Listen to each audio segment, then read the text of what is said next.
Hello, yes, good morning students. Next topic जो अभी हमने लास्ट टॉपिक किया था उसी के अंदर हमने एक बिन कार्ड वर्ड यूज़ किया था। अब वो बिन कार्ड क्या होता है? एक bin card is known as a bin tag and stock cards. क्यों कहा जाता है इसको? क्योंकि इसके अंदर आप सारी रिसिप्ट्स है, इशू है, क्लोजिंग बैलेंस ऑफ मटेरियल है, उनका सारों चीज़ों का रिकॉर्ड आप इसके अंदर मेंटेन कर रखते हैं। आप हर एक स्टॉक के लिए अलग अलग रिकॉर्ड भी रख सकते हैं और सभी माल के लिए एक बिन कार्ड भी रख सकते हैं। वो आपके अपने वर्कर के जो आपको एक पर्सन अपॉइंट किया जाता है स्टॉक की देख रेख के लिए या स्टोर कीपिंग में किया जाता है, वो उसके ऊपर डिपेंड करता है कि वो आपके रिकॉर्ड्स को कैसे तैयार करता है। लेकिन एक बिन कार्ड, एक रिकॉर्ड का प्रॉपर तैयार होना बहुत ही ज़रूरी होता है, इम्पोर्टेंट होता है। उसके बाद वो कहता है कि एक जो बिन कार्ड है वो किस तरह का किस तरह का उसका परफॉर्मा होना चाहिए जिसके अंदर भी उसको अपने रिकॉर्ड्स रखने हैं। एक बिन कार्ड का जो परफॉर्मा है वो आपका नीचे दिया हुआ है बेटा, इसमें बहुत अच्छी तरह से अलग से स्पेसिफिकली ये आपका दिया हुआ है। इसको आप बिल्कुल इसी तरीके से बनाकर आएंगे। अगर आपसे 2 मार्क्स में बिन कार्ड का पूछा जाता है कि बिन कार्ड क्या होता है, उस बिन कार्ड पर आपका जो है कोड नंबर्स, मैक्सिमम मटेरियल कितना है, मिनिमम मटेरियल कितना है, ऑर्डर लेवल क्या है, ऑर्डरिंग क्वांटिटी क्या है, यूनिट्स कितने हैं, उसके अलावा आपका लेफ्ट हैंड साइड पे बिल नंबर, मटेरियल कोड्स वगैरह, name of the material, locations, ये सारी चीज़ें आपकी मेंशन होनी ज़रूरी है। उसके अलावा किस डेट पर आपने, ठीक है, कितना माल इशू करना, क्वांटिटी क्या है, डेट क्या है, रिपोजिशन कितनी थी, किस क्वालिटी का था, क्वांटिटी बैलेंस कितना बचा, ये सारी चीज़ें आपने इसके अंदर फिल कर चलनी है। तो कहता है जब आपसे 2 मार्क्स में ये बहुत इंपॉर्टेंट है इस चैप्टर के पॉइंट्स। इस चैप्टर में काफ़ी सारी चीज़ें हैं जो 2-2 नंबर्स में पूछी जा सकती हैं, इसीलिए इन चीज़ों को बहुत ध्यान दीजिएगा कि जो 2 मार्क्स वाले क्वेश्चंस हैं उनको आपने स्पेसिफिकली अंडरलाइन कर रखना है कि हाँ ये 2 मार्क्स में है और इन चीज़ों के बहुत अच्छे मार्क्स आपको मिल सकते हैं अगर आप परफॉर्मा बनाकर भी आते हैं।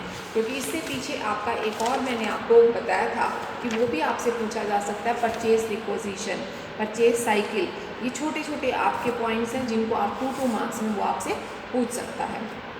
उसके बाद नेक्स्ट आपका आता है बेटा, इसमें जो इम्पोर्टेंट पॉइंट है, मैं थोड़ी सी स्लाइड को थोड़ा सा आपका ऊपर कर देती हूँ ताकि आपको बहुत इजीली ये चीज़ समझ आ जाए। 1 सेकेंड। हाँ जी, तो ये है भाई आपका next topic, difference between store ledger and bin card. अब देखो स्टोर लेजर और बिन कार्ड में क्या डिफरेंस है। दोनों के नाम आपको एक जैसे से लगते हैं, लेकिन अगर इनके डिफरेंस देखो तो इनमें दोनों में बहुत ज़्यादा डिफरेंस है। क्या है? अकाउंटिंग रिकॉर्ड की अकॉर्डिंग जो फर्स्ट पॉइंट है, as per the accounting record, जो आपका स्टोर लेजर होती है वो अकाउंटिंग रिकॉर्ड्स होता है, अकाउंट के अकॉर्डिंग रिकॉर्ड को तैयार करना होता है। और ये जो होता है ये आपका अकाउंटिंग रिकॉर्ड नहीं होता, ये आप पर्सनल अपने बेनिफिट्स के लिए करते हैं। आप ये जानने के लिए कि आपके पास माल कितना पड़ा है और आपको कब माल का ऑर्डर देना है। दूसरा वो कहता है quantity and value. Quantity and value में वो क्या कहता है कि जो स्टोर लेजर होती है वो आपकी क्वांटिटी और वैल्यू दोनों का ब्यौरा रखती है, लेकिन बिन कार्ड में सिर्फ आपकी क्वांटिटी का रिकॉर्ड रखा जाता है, क्वालिटी का रिकॉर्ड नहीं रखा जाता। तीसरा आपका आता है मेंटेनेंस। मेंटेनेंस में आपका क्या है? वो कहता है जो स्टोर लेजर होती है वो आपकी कॉस्ट अकाउंटिंग डिपार्टमेंट द्वारा बनाई जाती है, लेकिन जो आपका बिन कार्ड होता है वो कोई भी स्टोर कीपर जिसको आप एज आ रात को स्टॉक की देखभाल के लिए रखते हैं वो भी बना सकता है। उसके बाद नेक्स्ट आता है आपका टाइम ऑफ पोजीशंस। वो कहता है posting of transaction is done after it take place. वो कहता है जब काम हो जाता है तभी आप उसकी पोस्टिंग करते हैं, तभी उसको अकाउंट्स में डालते हैं, उससे पहले आप इसको अकाउंट्स में नहीं लिखते। लेकिन वो कहता है बिन कार्ड में ऐसा नहीं है, posting is done just before the transaction taken place. जैसे ही आपका माल सप्लाई हो जाता है या आपने माल रिसीव कर लिया, इसकी पोस्टिंग उसी टाइम आपको करनी पड़ती है। नेक्स्ट है आपका पोस्टिंग प्रोसीजर।